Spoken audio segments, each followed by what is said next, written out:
why are we talking about price caps, which will take months, by the way, to implement? It felt to me like some sort of a sneaky way for them to keep buying Russian fossil fuels, but then claim some moral victory over pricing. What's your take and what's your understanding? Well, I think these meetings, and I'm in Madrid now, so I'm here for the NATO meeting tomorrow.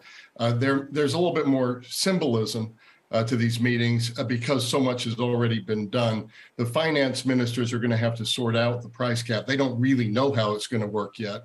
And you're asking the right questions. There's, in a way, a new non-aligned movement that's risen up. It's not just China and India, it's also parts of Africa, a lot of other parts of the world that really haven't signed on to these sanctions. So, but the symbolism is important because it shows the West is holding together.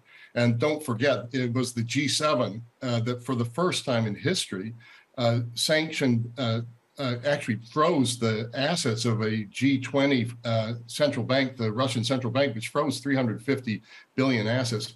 And we saw a default yesterday of foreign currency sovereign debt in Russia on two payments for the first time since 1918. So this is biting. Do you think Europe itself will hold? Fred, they are in for what could be a long, cold winter and the possible shutting down of massive parts of their economy, industrial production, car making, aluminum making, because of energy prices. I mean, that's enough to fracture the closest group of political friends. Yeah, that's what my CNBC op-ed was about. The rewiring of Europe was after February 4th, Europe came together more than ever before around sanctions with the U.S., around spending more on defense, around supporting Ukraine, even though the Germans have been accused of being slow getting weapons to Ukraine. They didn't send any to Ukraine before at all. But now you have natural gas prices rising. You have inflation at 8.1% in May in the EU. The Russians, Putin is counting on the U.S. not staying the course. And I think that what this is all about is who can stay longer.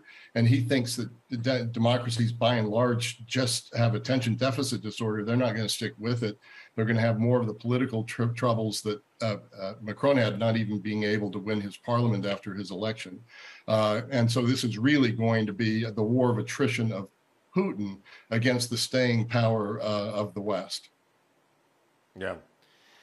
Can we talk more about Germany? Obviously, the biggest economy in Europe, one of the biggest in the world. In 2010, they started their energy transition. They've spent hundreds of billions, if not more than $1 trillion on it. Carbon emissions are pretty much maybe where they were, slightly lower. So you haven't gotten a lot of environmental benefit yet from it. Now they're talking about rationing. They're talking about weaning themselves off completely Russian natural gas. Can you undo 20 years of policy and addiction to Russian natural gas in 6 months, Fred? Is this going to work, or are these going to be either politicians that have to completely flip like they have and say, okay, we're going to go back to coal and maybe we'll keep some nuclear plants on? Or do you think Germany can really pull this off? Well, it's the reason I wrote about this as a European rewiring, and particularly German rewiring. You can't stop in the middle of it if you're going to go in this direction. And Ryan, you're right to ask the question whether they can really pull this off in 6 months. The answer is probably not.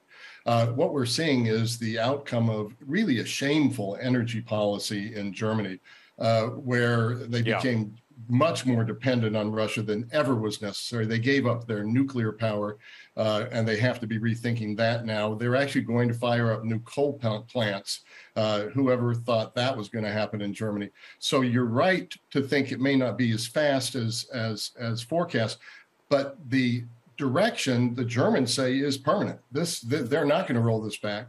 They're going to have to, they don't even have a way to receive LNG properly yet, which of course other countries in Europe have done. So it's really is a huge overhaul, but they are going in the right direction and they will continue to do it. Just how fast they do it, who knows? And the inflation in the meantime is going to be high.